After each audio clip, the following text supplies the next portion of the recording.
అనంతపురంలో నిన్న ఏదైతే 4 ఏళ్ల బాలుడిని కిరాతకంగా చంపేశాడో పెన్నయ్య ఆ వ్యక్తికి గట్టి శిక్ష పడాలంటూ బంధువులు కోరుతున్నారు.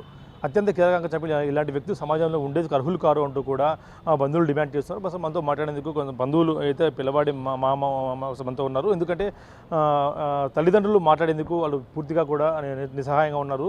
నిన్నటి నుంచి వాళ్ళు ఏం జరిగిందో తెలియకపోవడం, కొడుకు దూరం అవడంతో వాళ్ళు చాలా పుట్టుడు బాధతో ఉన్నారు. ఈ విషయంలో మనతో మాట్లాడేందుకు పిల్లాడి మామ ప్రస్తుతం మనతో ఉన్నారు. మీకు అయితే పెన్నయ్య ఎప్పటి నుంచి మీకు తెలుసు? ఎందుకు చంపాడుతున్నారు? అది భార్య గలాటి మీద అది చేసినది. ఆ భార్య కొట్టినాడు, వెళ్ళిపోయింది అమ్మ. ఆ కోపంతో చేసినాడు. ఎన్నాళ్ళుగా పరిచయం మీకు అతను? నాకైతే చిన్నప్పటి నుండి పరిచయం. నేను పుట్టి పెరిగినదంటే ఆ కాలనీలోనే. వాళ్ళు మాత్రం 4 ఏళ్ళ నుండి పరిచయం అంతే.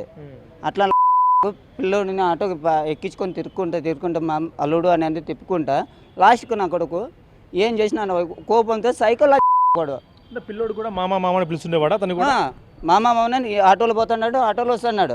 బాగా పరిచయం అలవాటు అయిపోయింది. సందుల వాళ్ళు కాదు అలవాటు అయిపోయింది.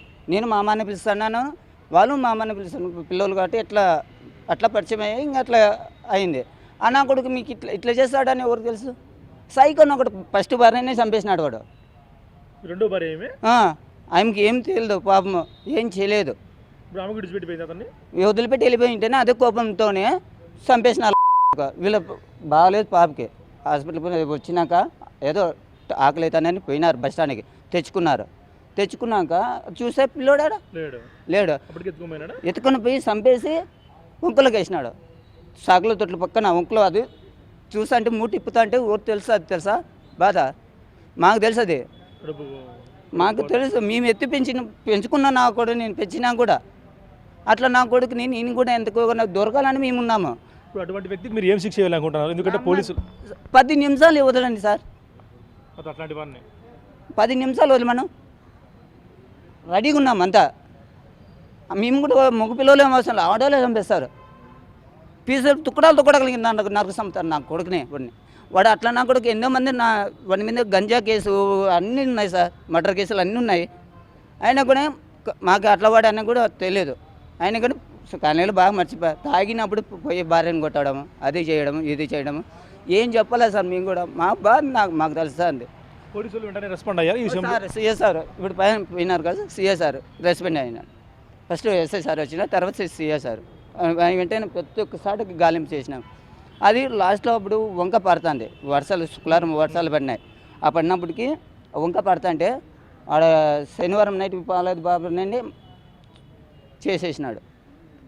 ఇంకేం చేయాలి? మేము ఎత్తుకు పక్కన తొట్లు గీట్లు అన్నీ ఎత్తికినాం. లాస్ట్ పాత గరండాల పక్కన కంప చెట్లు వేసినారు. ఎంత ఉంటుంది తెలుసా? తల్లి కోలుకుందా? యాడ కోలుకుంటారు సార్? నీకు అర్థం కదా. మీకు వీడియో కావాలనుకుంటే ఎంతనే వస్తుంది. ఒక పిల్లని ప్రాణం తీసుకురండి. అట్లా లాంటి కొడుకులు సమాజంలో ఉండగన్నా చంపేసేది మేలు. మళ్ళీ ఇప్పుడు మా బిడ్డకే జరిగింది, మళ్ళీ ఇంకే పిల్లలకి జరుగుతుంది. ఉరిశిచ్చ కాదు, చంపి పడతారు పాటలో. కోర్టు కూడా అవసరం లే, ఆడే చంపాలి సార్. నిజంటే సార్ నాకు ఇంకా మాట్లాడకు కూడా ఉండదు సార్. నిజం కళల్లో కూడా నీరు తిరుగుతుంది ఇప్పటికి కూడా. ఎందుకంటే అలాంటి వ్యక్తులు సమాజంలో ఉండేది అనర్హులు. అట్లాంటి వాళ్ళని అక్కడే చంపేయాలంటూ కూడా.